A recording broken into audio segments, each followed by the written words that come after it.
दुष्प्रचार, भारत का आखिरी वार।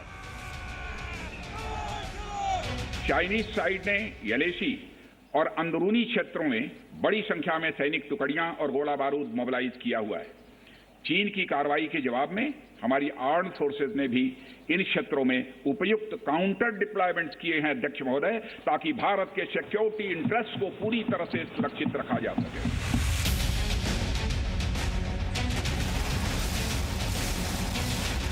चीन का वीडियो गेम, भारत का पराक्रम।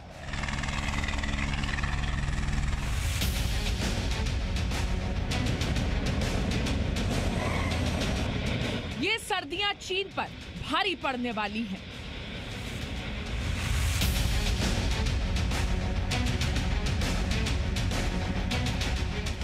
चीन का सच से सामना कराने वाला सबूत।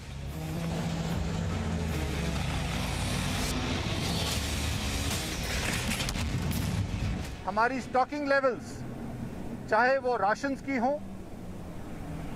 फ्यूल, ऑयल्स या लुब्रिकेंट्स की हो, टेंटेज की हो, हीटिंग अप्लायंसेस की हो, जिसमें बुखारी और कैरो हीटर शामिल हैं, या एमुनेशन की हो, बहुत अच्छे नंबर्स में हैं। और जहां जहां जो जो चीज पहुंचनी चाहिए वो चीजें वहां वहां पहुंच चुकी हैं।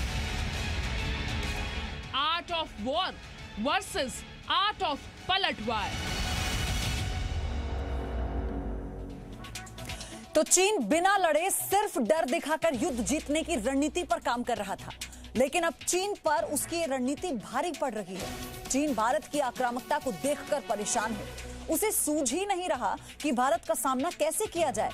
इसके बाद चीन के विदेश मंत्री भारत से तनाव कम करने की अब अपील कर रहे हैं, तो दूसरी तरफ चीन की मीडिया भारत को युद्ध के लिए तैयार रहने की धमकी दे रही है। जब से रक्षा मंत्री राजनाथ सिंह ने संसद में चीन को सख्त संदेश दिया है, तब से चीन की मीडिया की बौखलाहट और ज्यादा बढ़ गई है।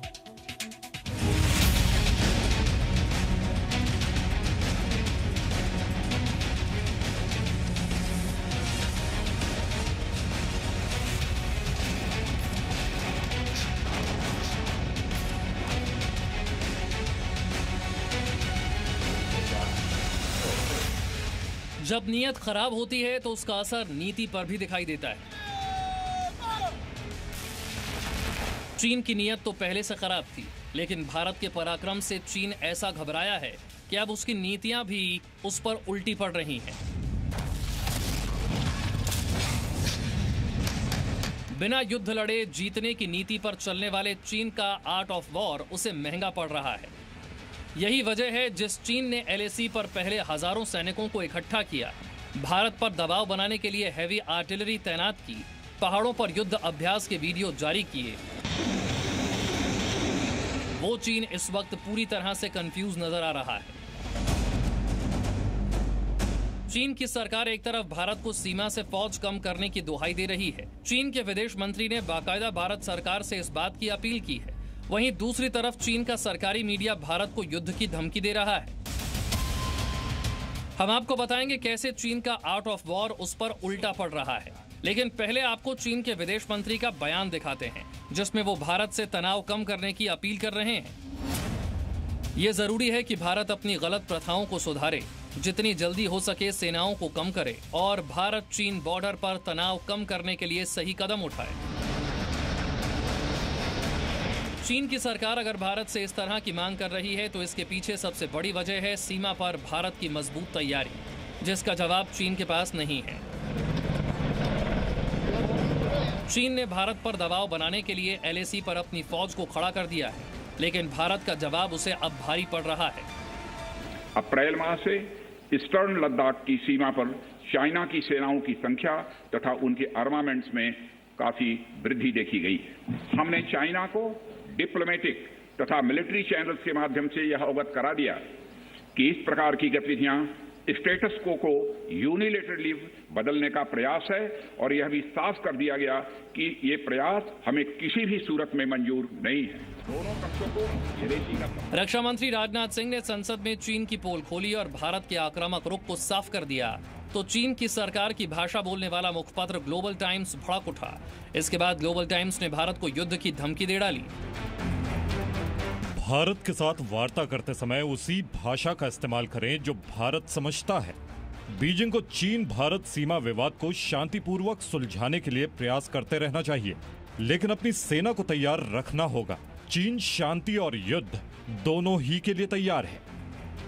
ग्लोबल टाइम्स अगर लद्दाख में सच का सामना करने से बच रहा है, बार बार भारत के पराक्रम को नजरअंदाज करने की भूल कर रहा है, तो इसके पीछे भी ग्लोबल टाइम्स की बड़ी साजिश है। चीन अपने मुखपत्र के जरिए भारत को जंग का डर दिखा रहा है, क्योंकि चीन को यह बात समझ में आ चुकी है।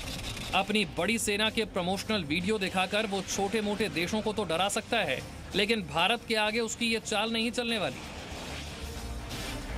पहली बारी चीन को टक्कर देने वाला कोई मिला है। भारत ने चीन को बराबर की टक्कर दी है और इसे देखकर बाकी जो छोटे मोटे देश हैं, खासकर दक्षिण चीन सागर में, उनका मनोबल बहुत बढ़ गया है। वो समझ गए हैं कि चीन की धौंस के आगे झुकना कमजोरी है और चीन कमजोर को नहीं छोड़ता है। इसलिए वो अब भारत से सीख ले रहे हैं और भारत से सीख लेने के बाद वो भी चीन के ऊपर सवालिया निशान उठा रहे हैं। कुल मिलाकर रक्षा मंत्री राजनाथ सिंह ने संसद से और भारत की सेना से सरहद पर चीन का सच से सामना करवा दिया है। ऐसे में चीन के लिए बेहतर यही है कि अतिक्रमण वाली नीति को भूलकर वापस अपनी जगह पर लौट जाए। दोनों देशों के बीच तनाव कम करने का सिर्फ यही तरीका है। ब्यूरो रिपोर्ट, जी मीडिया। हम आपको बताएंगे किस तरह चीन के आर्ट ऑफ वॉर पर भारत का आर्ट ऑफ पलटवार भारी पड़ गया, लेकिन उससे पहले हम आपको दिखाते हैं किस तरह चीन के सरकारी अखबार ग्लोबल टाइम्स ने भारत को एक एक करके कई धमकियां दी। ग्लोबल टाइम्स ने कभी कहा कि जवाहरलाल नेहरू वाली गलती दोहरा रहे हैं नरेंद्र मोदी। भारत को 1962 की गलतियों से सबक लेना चाहिए। सर्दियों में भारतीय सेना चीन का सामना नहीं कर सकती। भारत की आर्थिक स्थिति युद्ध झेलने लायक नहीं है। चीन की आधुनिक सेना के सामने नहीं टिकेगी इंडियन आर्मी। 5 सूत्रीय सहमति लागू करे भारत, नहीं तो युद्ध को तैयार है चीन। ग्लोबल टाइम्स जो है, ग्लोबल टाइम्स एक प्रोपेगेंडा का अखबार है। वो कभी भी सच नहीं लिखता। वो ये कभी नहीं लिखता कि हमारी कैसी तैयारी है। उसने आज तक नहीं बताया कि गलवान के अंदर जो पेट्रोलिंग पॉइंट 15 था, उसके ऊपर उसके कितने जवान मारे गए, कितना नुकसान हुआ। तो ग्लोबल टाइम्स जो है वो सिर्फ अपने लोगों को, अपनी जनता को खुश रखने के लिए और उनका मनोबल न गिरे, उसको ध्यान में रखते हुए जो न्यूज़ है वो देता है। तो इसलिए ग्लोबल टाइम्स जो है वो सच से भाग रहा है, क्योंकि वो मीडिया जो है वो चाइना की जो कम्युनिस्ट पार्टी है उसके कंट्रोल में रहता है।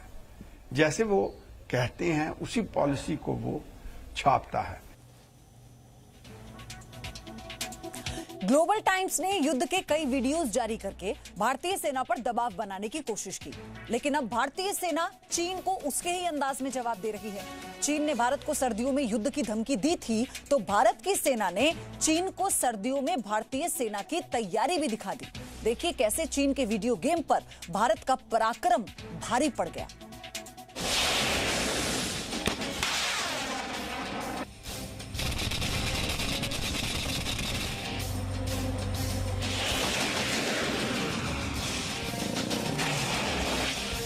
चीन एक तरफ भारत से बॉर्डर पर तनाव कम करने की अपील कर रहा है, वहीं दूसरी तरफ चीन का प्रोपेगेंडा अखबार ग्लोबल टाइम्स भारत को अपनी ताकत दिखाने वाले वीडियो जारी कर रहा है।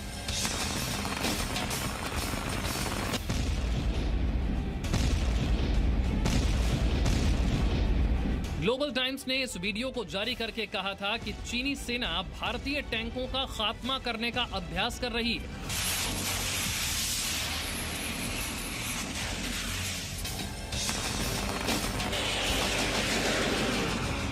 लेकिन ग्लोबल टाइम्स शायद ये नहीं जानता, ऐसे वीडियो भारतीय सेना को डराने के काम नहीं, सिर्फ मनोरंजन करने के काम आ सकते हैं। और अब भारत ने चीन को उसी की भाषा में जवाब देने की तैयारी कर ली है। चीन के आर्ट ऑफ वॉर पर भारत का आर्ट ऑफ पलटवार भारी पड़ रहा है। चीन के सरकारी अखबार ग्लोबल टाइम्स ने भारत को धमकी दी है, अगर भारत सैनिक पीछे नहीं हटाता तो चीन सर्दियों में वहां जमकर बैठा रहेगा और लद्दाख की सर्दियों को झेलना भारतीय सैनिकों के लिए आसान नहीं होगा। भारत, जिसके सैनिक दुनिया के सबसे ऊंचे रणक्षेत्र सियाचिन में 365 दिन तैनात रहते हैं, उसके लिए चीन के अखबार की धमकी एक मजाक जैसी थी। लेकिन अब भारत ने चीन को सर्दियों में अपनी लड़ाई की तैयारी भी दिखा दी है। लगातार सामान, स्पेशल क्लोथिंग, राशन, गोला बारूद, गर्म रहने की चीजें, खास टेंट्स लगातार यहाँ लाए जाएंगे ताकि यहाँ से फॉरवर्ड लोकेशन तक ले जाया जा सके। सीमा पर तनाव शुरू होने के साथ ही भारत चीन की चाल को समझ गया था। इसके बाद मई से ही भारत ने सर्दियों की चुनौती का सामना करने की तैयारी शुरू कर दी थी। चलिए अब आपको भारतीय सेना की तैयारियों के वो सबूत दिखाते हैं जो सर्दियों में युद्ध की स्थिति में भी चीन पर काफी भारी पड़ने वाले हैं।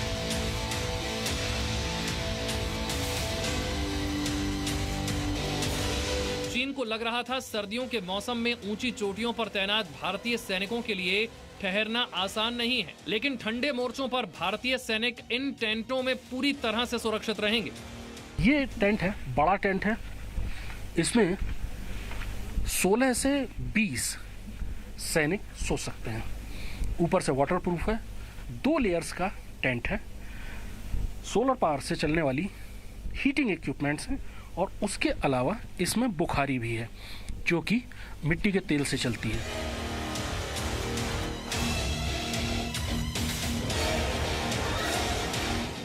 ये 1962 वाला भारत नहीं है। भारतीय सैनिकों के पास सर्दी में युद्ध लड़ने के लिए जरूरी कपड़े मौजूद हैं जो सर्दियों में जवानों को पूरी तरह से सुरक्षित रखेंगे। लाइन ऑफ एक्चुअल कंट्रोल की इन ऊंचाइयों पर जहां तापमान -50 से भी नीचे गिर जाता है सर्दियों में, वहां एक जवान को 21 तरह के कपड़े, जूते, ग्लव्स पहनने होते हैं हर रोज।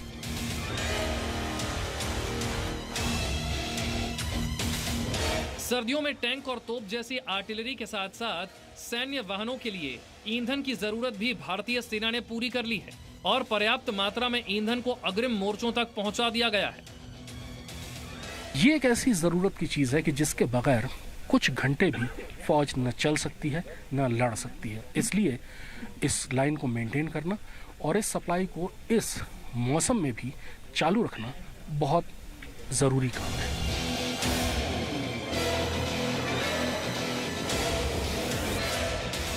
भूखी फौज कभी जंग नहीं लड़ सकती। अगर सर्दियों में चीन के साथ जंग होती है तो ऐसी स्थिति में भारतीय सैनिकों तक रसद भी पर्याप्त मात्रा में तैयार है। हाई एल्टीट्यूड में एक और प्रॉब्लम ये होती है कि एपेटाइट मर जाता है, भूख खत्म हो जाती है और सैनिक खाना खाना कम कर देते हैं। लेकिन उस वक्त ही उनको कैलोरी की, ऊर्जा की सबसे ज़्यादा ज़रूरत होती है, इसलिए ख़ास राशन होता है।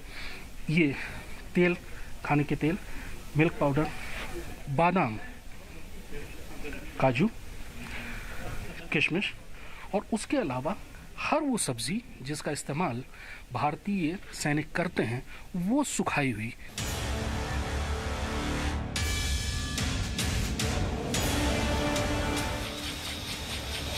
पहाड़ों पर सर्दियों में सप्लाई चेन लगातार बनी रहे, इसके लिए भारत के पास चिनूक जैसा घातक हेलीकॉप्टर है जो किसी भी तरह की सप्लाई के लिए हर मौसम में तैयार है।